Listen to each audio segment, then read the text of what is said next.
Dream 11 और माई 11 circle की हुई है जीत, कोर्ट का मिल गया है पूरा साथ।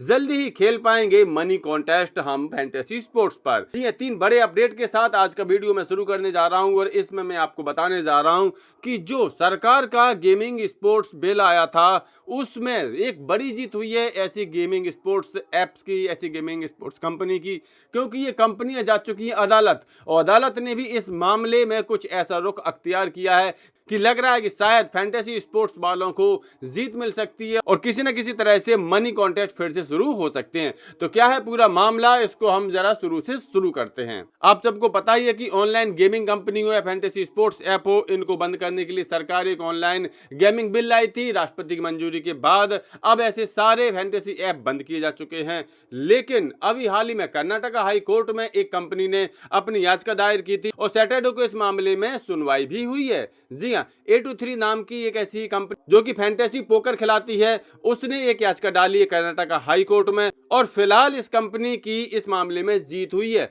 जी हाँ, जीत इस मामले में हुई है क्योंकि कोर्ट ने इस याचिका को रद्द नहीं किया है, कोर्ट ने याचिका को स्वीकार किया है और कोर्ट ने इस मामले में सुनवाई भी शुरू कर दी है। सुनवाई होना ही बहुत बड़ी बात है। अगर कोर्ट को यह मामला कुछ भी महत्व वाला नहीं लगता तो मामले को पहले दिन ही रद्द कर देते, लेकिन कोर्ट ने इस मामले को स्वीकार किया है, इसीलिए यहाँ पर A23 कंपनी की इसको जीत माना जा रहा है। अब आप सोच रहे होंगे कि यहाँ पर ड्रीम 11 और माई 11 सर्कल का तो नाम ही नहीं है, तो भाई यहाँ पर कोई भी पीड़ित पक्ष अदालत में जा सकता है और जो भी फैसला आएगा वो सभी लोगों पर लागू होगा, चाहे वो ड्रीम 11 हो और चाहे वो माई 11 सर्कल हो, सभी फैंटेसी ऐप पर यह फैसला लागू होगा।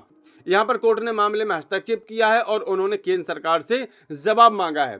A23 कंपनी की दलील थी कि सरकार के इस नए कानून से लाखों लोगों की नौकरी चली गई है। कंपनी का कहना है कि फैंटेसी ऐप मार्केट एक बहुत बड़ा मार्केट है, अचानक से ही एक कानून ला करके इसको पूरी तरह से ब्रेक कर दिया गया है और ये बात सही भी है। आपको बता दें कि लगभग 20,000 करोड़ रुपए का मार्केट बन चुका है फैंटेसी ऐप्स का। यहाँ पर कोर्ट ने केंद्र सरकार से कहा है कि आप इस मामले में जल्दी जवाब दें।